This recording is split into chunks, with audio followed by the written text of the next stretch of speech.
Alright, it's time to give the people what they want. You live in the jungle, let's hear about rats, snakes, mosquitoes, spiders. Alright, here we go.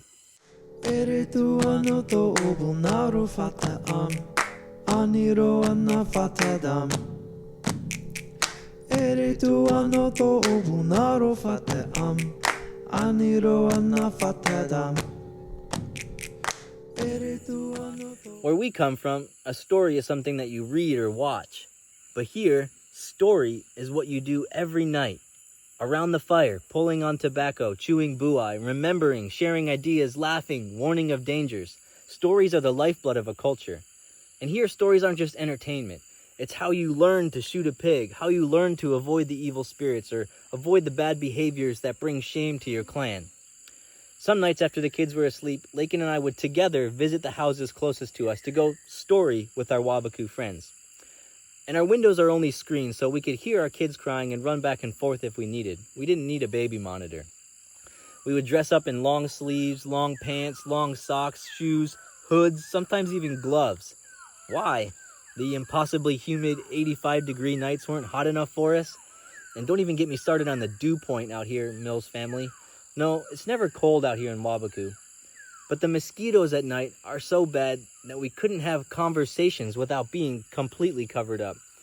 It was hard enough to speak in the Wabuku language. It was near impossible to speak while being interrupted by swatting these blood-sucking malaria carriers. The mosquitoes here too are so nasty that they'll get you through your clothes. And their stings aren't just annoying, they hurt. Not like American mosquitoes where you only really notice them after they're done. These suckers you feel immediately. Suckers, get it? So one night we were out, Lakin and I, storying. This is where the real life is lived here in Wabuku, and we were a part of it with them. They loved it when we came out to story. We told stories from home. They told stories of hunting and bizarre things they'd seen or heard. This is where the real work of relationship building happens. Years of this. Eventually we ran out of stuff to say and we said our goodbyes. But on our way home, Lakin was walking on the trail in front, and she jumped over a stick. Then the stick moved under her. It slithered away, and I followed it with my flashlight. Nasty-looking thing, something I'd never seen before. I snapped a picture of it, and we tried to identify it, but we just couldn't, which made it even worse. And Lakin just narrowly avoided stepping on whatever this was, this danger noodle, in the middle of the night. Part of our nightly routine here in Wabuku is to set the rat traps. We've grown accustomed to falling asleep to the sound of rats running around in our house. We're even used to watching them scurry away when you turn on a light for a nighttime wee. Thanks, Bluey. It's always unpleasant, but some weeks is worse than others. It comes in waves. Sometimes for weeks at a time, it's a nightly activity. There are rats in the kitchen knocking over the trash, or they're in the pantry knocking stuff off the shelves, or they're in the ceiling just scratching, always scratching. That's why we have cats. But I think even cats are afraid of these large PNG rats. These rats are indeed of unusual size. Once there was another rat's nest in the ceiling above our bed, and we couldn't get to it. It was in the space between two layers of plywood, somewhere I couldn't peel back and open it up. And then our rat family had babies! Yay! We could hear the little squeaks, and we could hear their little feet scurrying around all day in the ceiling. But they were too smart for our rat traps. The traps were set every night in hopes that one would be hungry enough to finally take the bait. And finally, I heard a loud snap in the middle of the night. Whack! I ran to the pantry and looked where the rat trap was, but the trap was gone. And then I heard the scuffling sound in the corner of the pantry behind our chest freezer. I looked behind the freezer, and instead of a rat was a large brown snake with its head stuck in the rat trap. I pulled out the freezer a little bit and I got my machete. A couple of good terrified chops later, he was history. I cleaned up the blood and reset the trap. And then the next night, the rat trap snapped again. Whack! But this time it was empty, closed on nothing. I looked around with my phone's flashlight and something was hanging from our rafters. Something that wasn't there when I went to sleep. It was like a streamer from one side of our kitchen to the other, about 10 feet long. When I turned on the light, I wished I hadn't. It was a snake skin.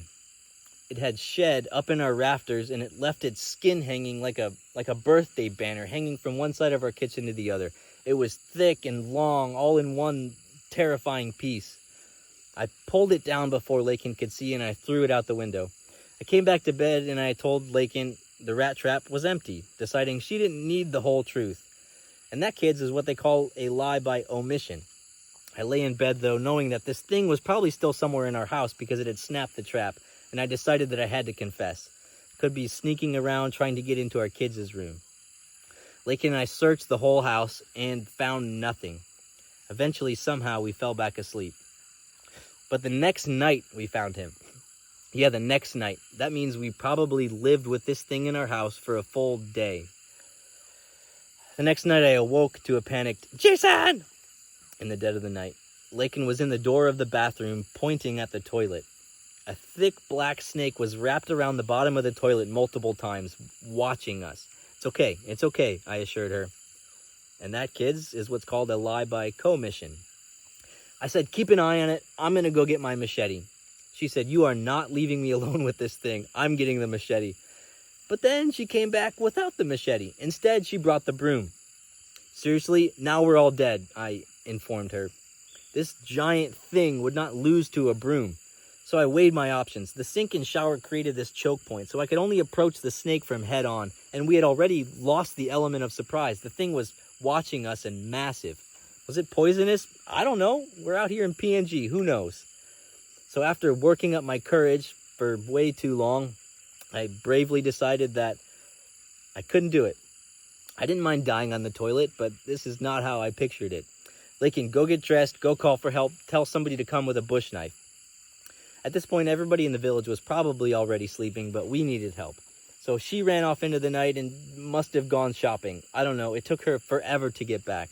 I stood for what felt like hours, pointing this broom at the large snake, telling it not to move in my best parcel tongue. But every time it shifted, I peed a little. Eventually, Lakin came back with Do'o. Do'o was holding a large bush knife, and he was wiping sleep from his eyes. "Niboro keri," I said, "Fia on me. Big snake, help us." He laughed a little bit and then walked to the bathroom. And when he got to the bathroom and saw it, he stopped laughing. "Yeah, that's a big one," he said. Do'o took his bush knife, slowly approached the snake, and chopped at it just a few times, decapitated it. Lots of blood, but also lots of thankfulness. He carried the snake's body on his bush knife, dragging it through our house, leaving a steady trail of snake blood. But before he took it outside, I said, "Wait, I need a picture." So he held up the dead snake for the picture. His machete held the snake in the middle. He was holding it at about shoulder's height. And the snake's tail was on the ground, and where its head was, too, was about at the ground again. So we thanked Do'o, and he left. He told me later that his family ate it. Lakin and I tried to get back to sleep, listening again to this family of rats that had almost certainly attracted Voldemort's basilisk to our house. Story goes on. 2 days later, the baby rats were still active and we still couldn't get to them. But then I put a glue trap near where I thought they were going and coming, underneath the sink in our bathroom. That afternoon, Lakin was still a bit stressed for some reason, so I tried to give her a couple hours alone without the kids. I took the kids to the river and we went and played on the muddy riverbank. When we got back, Lakin was sitting on the kitchen table and said, "Jason, you have to fix it. I can't deal with it. Kids, stay here." She pointed to the bathroom, and I could hear it before I saw it. All the baby rats were caught together on the glue trap, 8 of them, just squealing and kicking and biting. There was nowhere I could grab the glue trap without almost touching a live, stuck rat. And the babies had grown a bit. Now they were gerbil-sized. Before removing them, I pitched an idea to Lakin. I said, "The parents aren't on the trap, though. Maybe let's sit for a minute and see if we can't get Mom and Dad on the trap, too." I didn't get my idea out before it was vetoed. I won't tell you how I disposed of the rats, but our nights were quieter for the next few nights. Even Mom and Dad rat must have moved on. After the deed was done, I went to the chalkboard and the kids and I marked it on the tally board where we track our dead rat count. At that point, in 2 months, we had terminated over 15 rats and 2 snakes in our house.